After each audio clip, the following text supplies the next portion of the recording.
Lin Yi, ahli bela diri yang agak mesum, melanjutkan misinya untuk melindungi Meiya, anak konglomerat. Kali ini Lin harus menyelamatkan Meiya yang diculik oleh Yuno. Lalu apakah Paman Chu benar-benar meninggoy? Lin juga mendapatkan tawaran oleh bos Hua, gak cuma duit yang dia tawarkan tetapi wanita yang indah hoi. Apakah Lin akan berpaling? Oke, kisah kembali berlanjut. Han Bin jelas merasa bersalah, ditambah trauma masa lalunya yang kelam, dan lagi-lagi dia malah bernyanyi.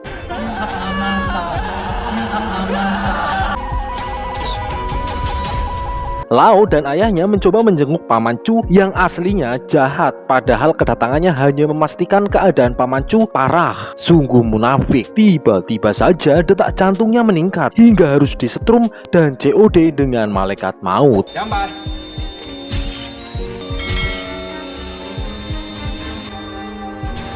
Kesempatan yang gak datang dua kali, tanpa rasa duka Dirut King malah ingin langsung membahas pemindahan kekuasaan. Namun Dirut King mengusulkan menunggu masa bergabung dan lanjut dirapatkan pemilihan direktur utama. Keputusan itu membuat Direktur King sedikit cemas dan menyusun rencana lainnya. Lin Yi masih kepikiran obrolannya dengan seseorang yang menyebut Han Bin sebagai mutan nomor 7. Dan untuk keamanan kecamatannya, kejadian mengamuknya kodam Han Bin harus dirahasiakan. Lin mencari tahu tentang Han Bin kepada Yase yang ternyata kalaupun kekuatan Lin sudah pulih ke tingkat hitam, Lin tetap tidak bisa mengalahkan Han Bin. Karena ketika kodamnya mengamuk, kekuatannya ada di tingkat bumi dan lebih kuat ketimbang Lin. Lin Yi memastikan kapan kekuatannya kembali, namun Yase malah marah.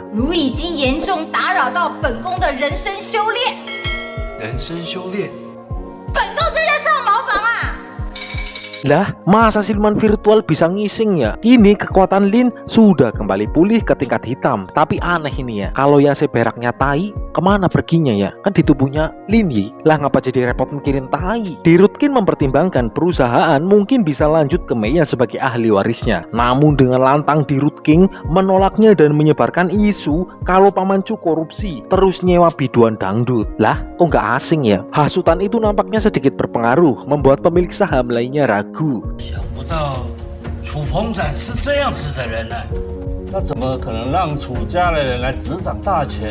Lalu Paman Afu datang dan tiba-tiba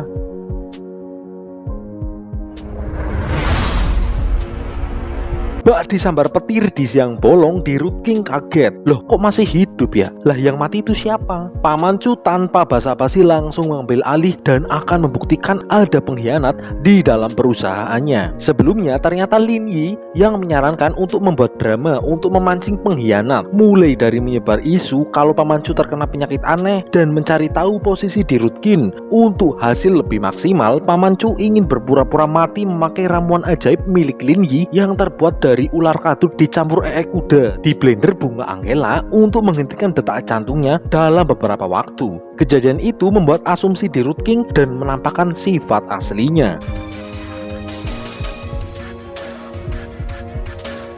Setelah mereka berdua pergi, Lin mengobatinya kembali dengan totok aura.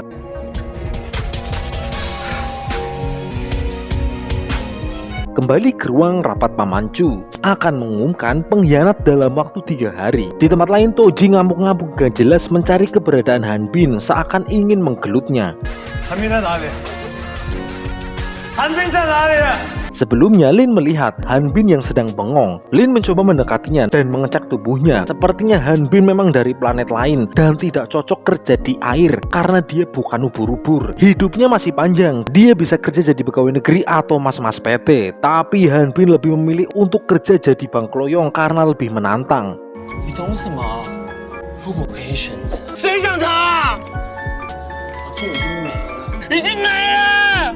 Sibo mengingatkan Toji di level yang berbeda dibandingkan Ming dan Zong, dan pasti itu akan berbahaya karena isunya Toji selain suka pacaran dia juga ahli ngehack Facebook. Di tempat lain, King dan Lau jelas jedak-jeduk karena perangainya akan terbongkar. Namun Lau masih yakin akan ada cara lain untuk melawan walaupun dengan kekerasan.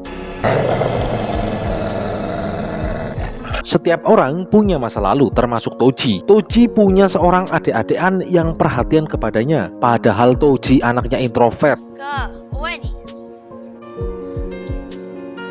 Hari-harinya dihabiskan dengan bermain-main karena belum kenal yang namanya angsuran bulanan. Tetapi kebahagiaan itu sirna ketika tempat adiknya belajar tiba-tiba hangus terkena sengatan listrik. Itu merubah sikapnya menjadi pendiam dan beruntung ada Xiao yang siap menghiburnya. Toji yakin kalau Hanbin lah yang membunuh adiknya. Jadi Toji ingin menyiksanya hingga Hanbin cepirit di celana.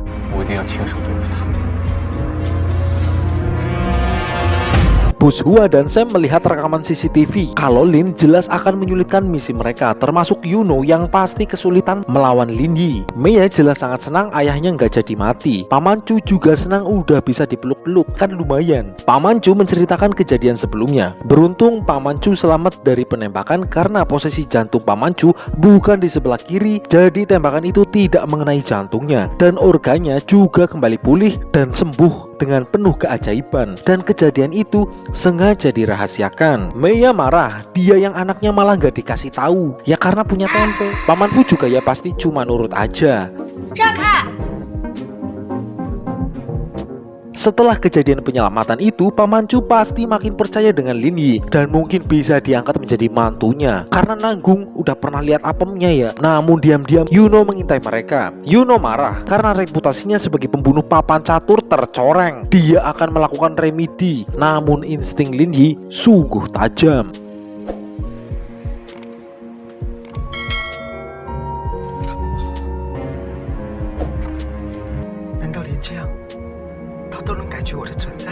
Dan mungkin sudah tabiat wanita yang sulit dimengerti. Mei malah mengusir Lin Yi yang jelas-jelas menjaganya. Lalu mereka berdua kabur dari Lin Yi dan bertemu.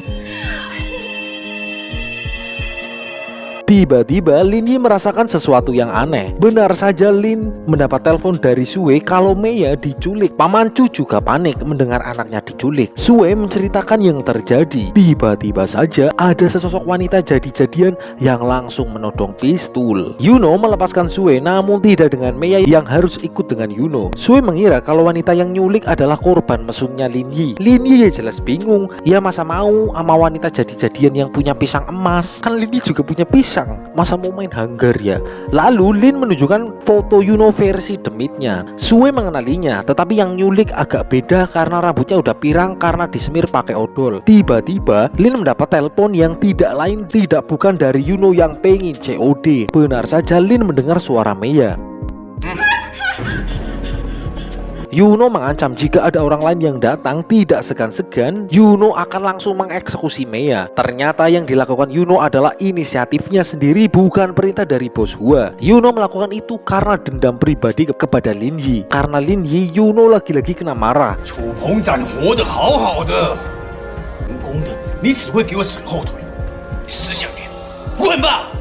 Misinya gagal membunuh Paman Chu dan itu membuatnya frustasi. Karena kasihan, Sam pun membantunya. Di kantor polisi sebut saja Ipul mendapat laporan penculikan Mei. Tetapi selanjutnya laporan itu dibatalkan. Ketua Yang menduga ada yang gak beres dan segera melakukan investigasi. Ketua Yang mencoba menghubungi Lin Yi namun Lin menolaknya. Mungkinkah laporan tadi memang sengaja Lin Yi yang membatalkannya? Lin Yi mulai bersiap dan masuk ke mode seriusnya.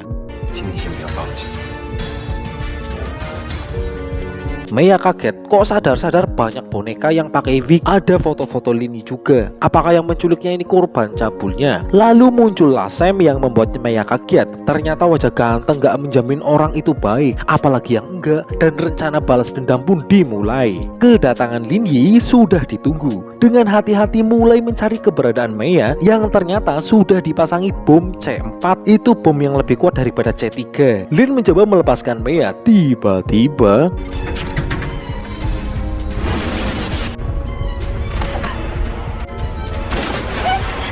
Lin jelas kesulitan. Ya kali tangan kosong lawan orang berpistol. Lin menyadari ada dua orang yang melawannya.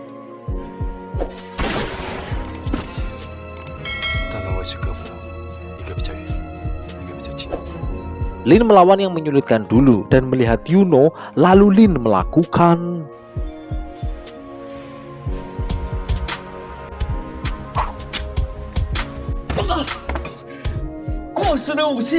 Yuno selain hobi dandan kayak perempuan, dia juga hobi ketawa nggak jelas. Kalau menurut ilmu psikologi yang Mimin dapatkan dari tongkrongan bareng bapak-bapak di warteg, orang yang ketawa nggak jelas sebenarnya dia itu orang kesepian dan kurang perhatian. Sungguh kasihan. Selain lemah syahwat, Yuno juga mentalnya rusak. Lalu Yuno menyalakan bom dan terjadilah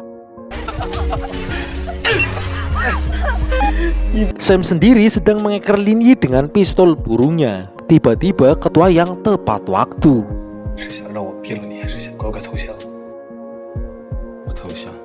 Perkelahian terus berlanjut. Perkelahian tangan kosong ya jelas Lin yang pasti menang.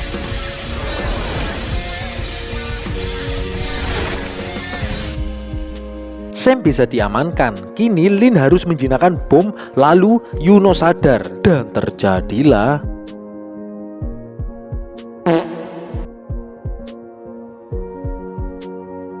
berbekal sering bongkar pasang Tamiya, ternyata tidak cukup membuat Lin Yi mampu menjinakkan bom, dan Lin lebih memilih memeluk Meiya. Tiba-tiba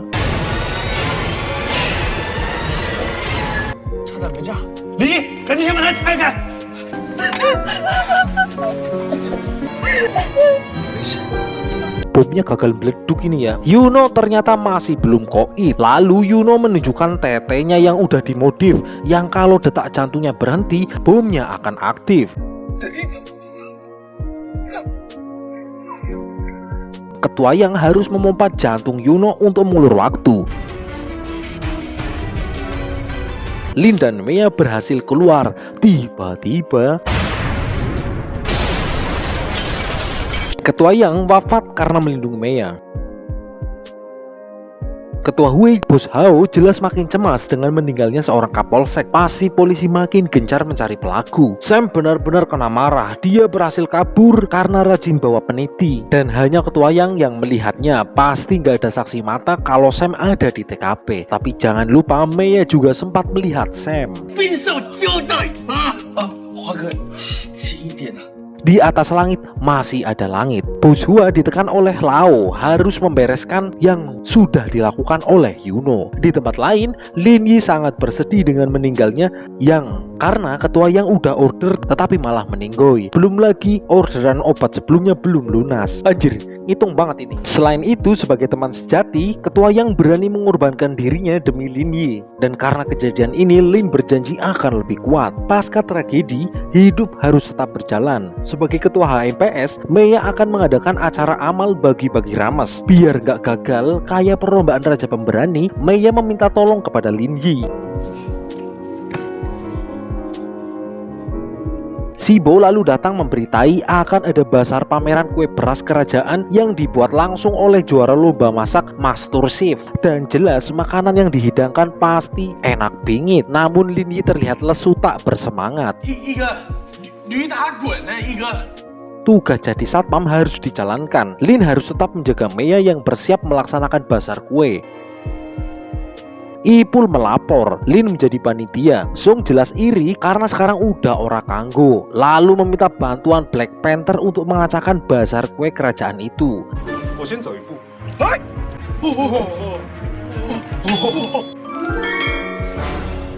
Sebagai agen papan atas, jelas si Guteng mencari cara masuk ke kampus.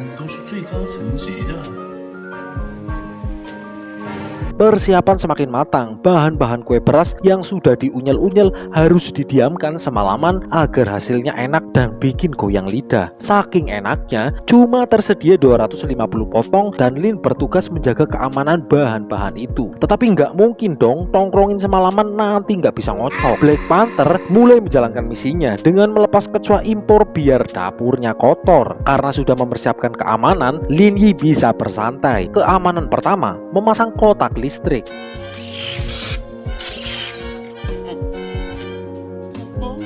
Tidak menyerah, macan kubang lanjut mencampur obat diare ke bahan makanan. Lin tapi sudah menyiapkan perangkat kedua. Gas yang tidak hanya bikin puyeng tetapi bisa bikin panwen dan ambien kumat. Tiba saatnya bazar kue beras. Para mahasiswa mulai bersiap termasuk Han Bin.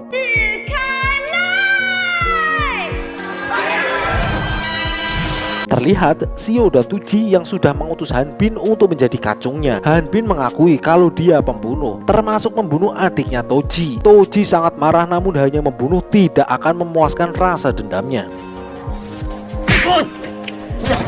Jadi Toji memilih untuk menyiksanya pelan-pelan, termasuk menyuruhnya membelikan kue beras. Kalau gagal, alisnya akan dibakar. Sungguh aneh bin ajaib, dengan mudah Han Bin mendapatkan kue beras tanpa ngantri, padahal rame bingo. Kemudian Shibo mencobanya.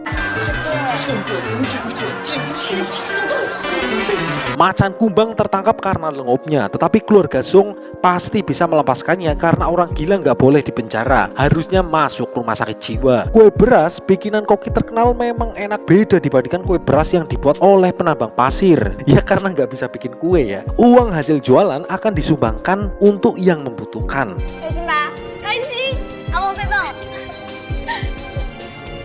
Kehilangan ketua yang pasti membuat Ling bersedih. Namun jasadnya belum ditemukan. Apakah ada kemungkinan ketua yang masih hidup? Tetapi kasus ini belum selesai selama dalangnya belum tertangkap.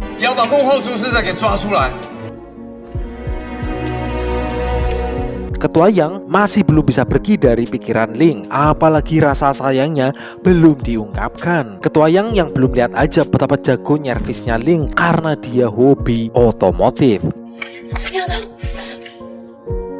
有事吗？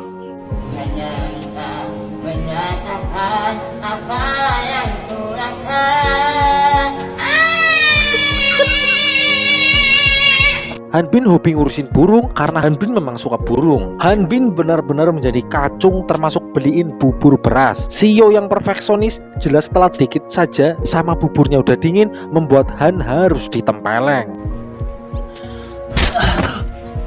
Hao sudah tahu latar belakang Lin Yi. Hilangnya Yuno membuat kekuatan geng mereka melemah. Hao berencana untuk merekrut Lin Yi dan akan memberikan penawaran yang dia inginkan, dari sate usus sampai gunung kembar. Dalam keadaan apapun, Han Bin harus sigap menerima perintah dari Toji walaupun berada di dalam kelas. Dia benar-benar jadi kacung.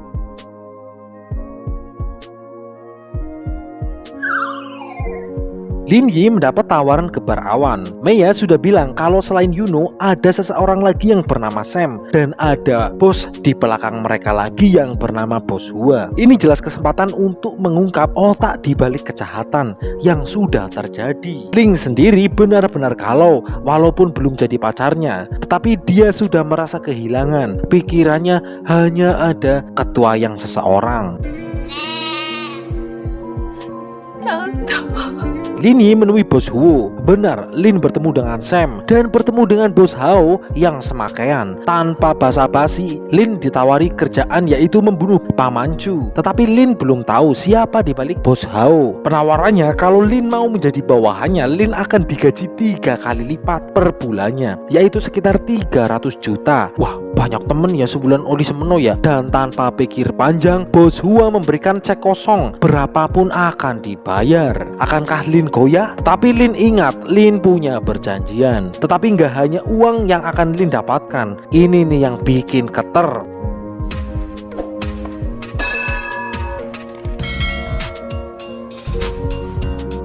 Para LC yang sudah berpengalaman berbagai macam gaya, dari gaya kambing sampai helikopter. Lalu tiba-tiba,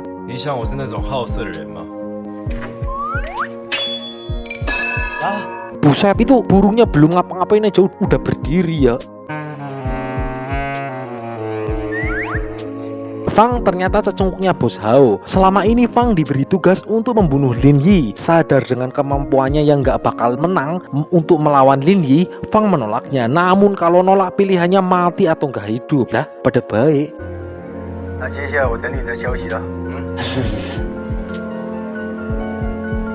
Lagi bersedih ria, tiba-tiba Lin menelpon dan mengingat poolnya Gunungnya Ling. Namun gak cuma itu, Lin ternyata mengabari kalau dia sudah tahu siapa pembunuh ketua Yang. Semangat Ling kembali membara untuk membalaskan dendamnya ke Bos Hao. Gimana pun caranya, Ling akan meneruskan perjuangan ketua Yang. Karena ketua Yang telah tiada, Ling akan memakai botol. Dah, ini untuk minum ya, jangan ngeres. Shibo membagikan hasil berburu gosip kalau Han Bin dihukum oleh Fang karena sembarangan keluar. Tidak hanya itu, siksaan dari Toji dan Shio juga terus Han rasakan. Han sudah nggak punya alasan hidup karena dia merasa sudah gagal dalam hidupnya. Tapi karena masih ada satu episode lagi, jadi Han Bin belum boleh mati. 那寒冰人嘞？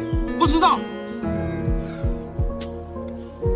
Lin menemui Han Bin yang siapa saja pasti menjauhinya. Perlakuan dari murid lain juga kurang ajar dan tidak patut ditiru. Dan part ini pun selesai dan kurang satu part lagi. Terima kasih yang terus mampir, semoga mampir terus. Dan jangan lupa ayo kita kembangkan channel ini biar Mas Boy terus semangat menghibur kalian semua. Salam olahraga dan matur nuwun.